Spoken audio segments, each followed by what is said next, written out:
Namaskar and welcome to the Vatika, the biophilic studio here at IIT Kharagpur Research Park.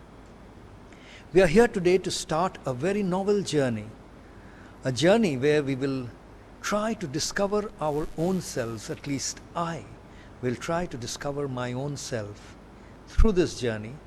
And I have with me here a very special person who will give me company in this journey, or maybe I will give her company in this journey. Namaskar to all of you. Namaskar, I'm Reena Sarkar. And Reena is not just Reena, she is my best half, and that's the way in which I generally introduce her to people. Generally the term used is better half when you are using the term to introduce who we in our common parlance call husband and wife. So the husband normally introduces the wife as one's better half, and Definitely, I also believe and I know he's my better half because he really brings out the best in me and tries that I'm always getting better. So, there's a lot of better and best between us that we playfully as well as mean it. So, yeah. but it's always not easy to play this game and this journey, and no matter when we say it's playful, it's not easy. We've been in this journey already for close to 31 years. I think 1994 is when we started the journey together. So 1994 and today it is 2025.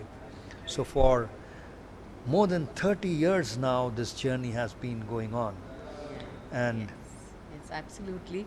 The key word here, or the word that I take from this line is together. So, together in sorrow and joy. It's a journey of 30 years till now, and it's a combination. Together we have gone through the good and the bad. trials and tribulations is the more GRE type of terminology that is used. Sorrow and joy, of course, is all part of a different way of looking at it. But and this really showcases what all journeys like these are. Should it be called sorrow and joy, or should it be called trials and tribulations? Now, as we know that these can be overcome very easily, but when we are living this life together, it's not always easy. We claim that it's playful, we claim that we are together in sorrow and joy, but we all know that the relationship, especially the husband-wife relationship that we all live, all as in those who decide to live this, is really one of the most challenging relationships that we have to kind of live through together. And whether we can use this relationship as a journey of self-discovery, not just discovery, but self-improvement, self-development, evolution, growth, that is what is the crux of this show today. So I want to take a little bit of time to introduce this show to all of you. We have decided to call this show Couples for Couples. And when this will be in 3 different languages, because both of us can speak. In two, I would give 8 out of 10, and in Bengali, it would be 5 out of 10. Okay, so Reena speaks Bangla pretty well, and Hindi and English, and same thing with me. I can actually speak fluently in these 3 languages. So we intend to do this program every day, as in on every episode, in these 3 languages.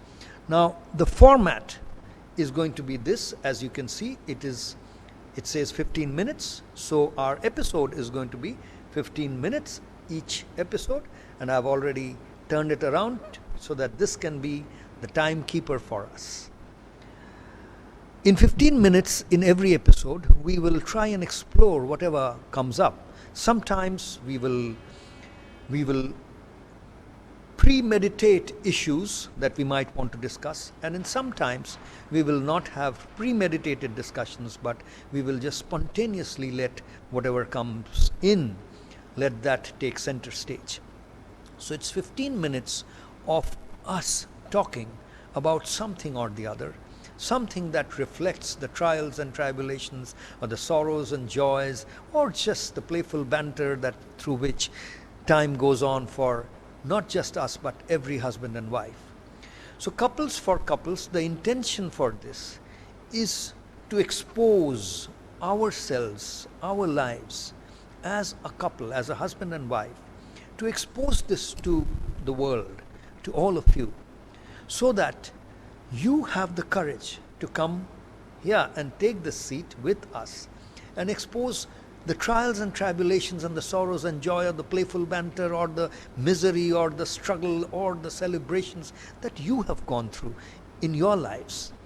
And the intention or the objective of this is so that this sharing of our lives as couples, can actually serve as therapy for us as well as for all of you who have the privilege or the opportunity to listen to what emerges.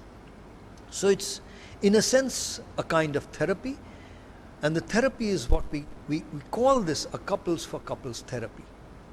So it's the journey itself is like a mirror, it's like a lens. The lens or the mirror is that of a relationship between a couple, a husband and a wife typically. And through this relationship, the objective is that all couples will find a means, a therapeutic means of self-discovery. With having said that, I will now hand over the mic to my best half, Reena, to give her vision of this journey itself, or what we intend to do through this program. So what we intend to do in this program is definitely to just be, in each of these episodes, we'll have a couple who's sharing their journey, and that bounty will help anyone should help anyone, because when you look at the other, you're going to learn, and that's all. If you listen with patience, if you listen with the intention of listening, I think each couple will learn. So that's what we want to do through this program. We want to share our experiences and learn from other experiences. And the second thing about the journey, it's 30 years that we have been together, and I think the most important in this journey is the commitment that you've given the commitment, you have given the promise, and you've given the promise that I'll be happy. The happiness is not going to come from outside, it's inside. So you have to discover how discover the happiness within, and ensure that you are committed to this relationship. This is marriage. The relationship could be just this plant. I have committed to the plant that I am going to nurture it. So the word commitment in this journey, I think, is topmost in my list of things that one relationship should have. And we don't have to know what it's something that you will learn from day one. I have committed, and I'm going to hold on to it.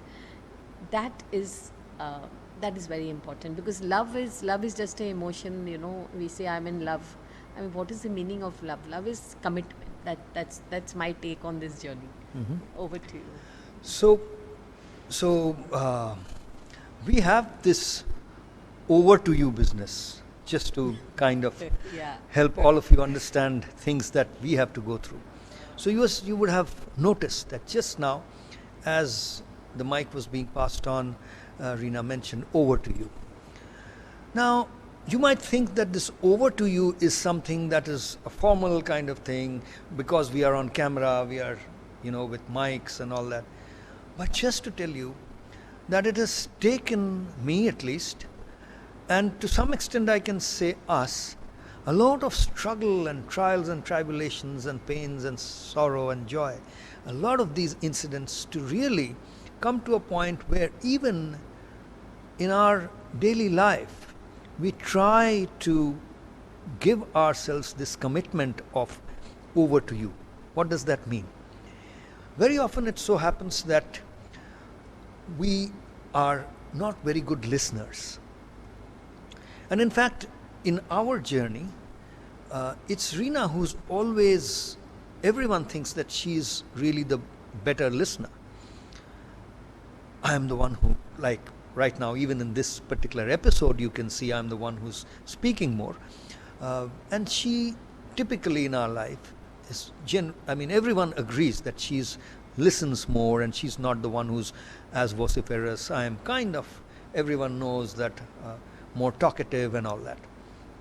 Now, however, in my own journey of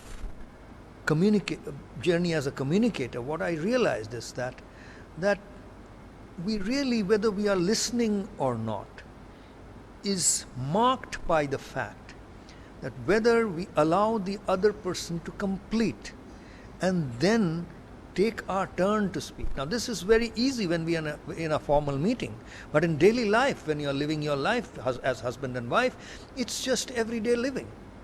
There we don't actually take turns. We very often cut each other out as we are speaking and interrupt the other person and start speaking.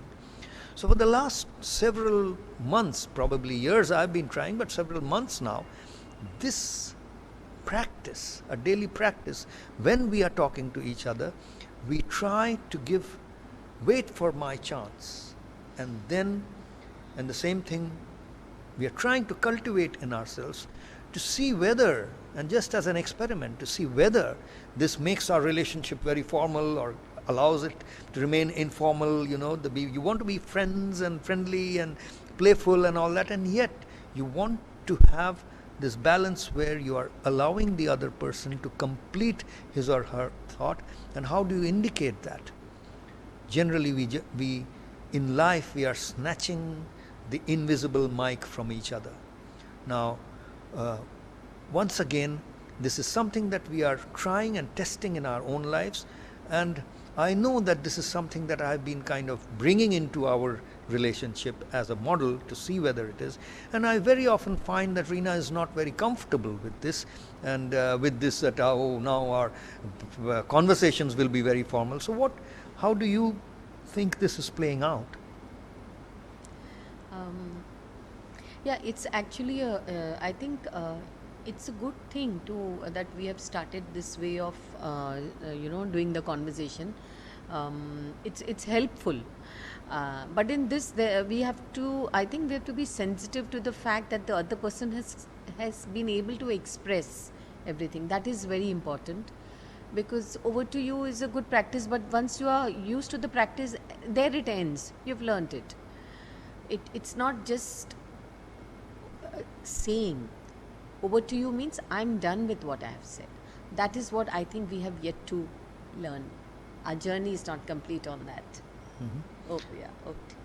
So we are really talking about a very, very, I'm sure all of you who are listening to this will understand that a lot of the trials and tribulations and the problems that we face in our lives as we live our life as couples, moving from an I to a we. We were really contemplating at one point of time whether we will call this program, name it From I to We. So this journey from I to we is not an easy one. And in this particular practical thing, that whether we are interrupting the other person when the other person is speaking, have we allowed the other person to complete his or her thought? Have we allowed the other person to express everything that one wanted to? Is a very test of patience in most times, especially in trying times when we are indulging in a conversation which is not very easy, in a conversation where you're trying to manage some issue in which you are not already together on the same point. If you are trying to resolve a conflict here does not mean a very big conflict, it could be a small one. But you're trying to resolve something, resolve an issue. That is where the test comes in. So, and I must confess, we are trying. It's not easy. It's something that I have kind of brought up and trying to see whether it works it works always when we are doing a walkie-talkie, or you're, trying to do a conversation where it's not easy to understand whether the other person has completed or not. That's the standard protocol. But do you kind of fill up your married life, your beautiful friendly relationship, playful relationship with these kind of formal things? Well, that's the balance, and striking the right balance, and as to where we will use this technique, over to you technique, is something that we are trying to experiment.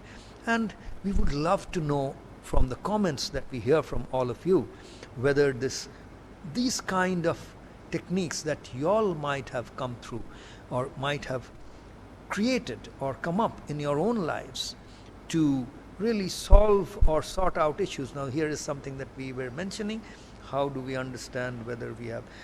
Now, I noticed that we are running out of this 15 minutes, so we'll really try to make this interesting and see and go a little deeper and try and see specific occasions which Reena can think of where she's not liked this particular technique to be used when we are speaking.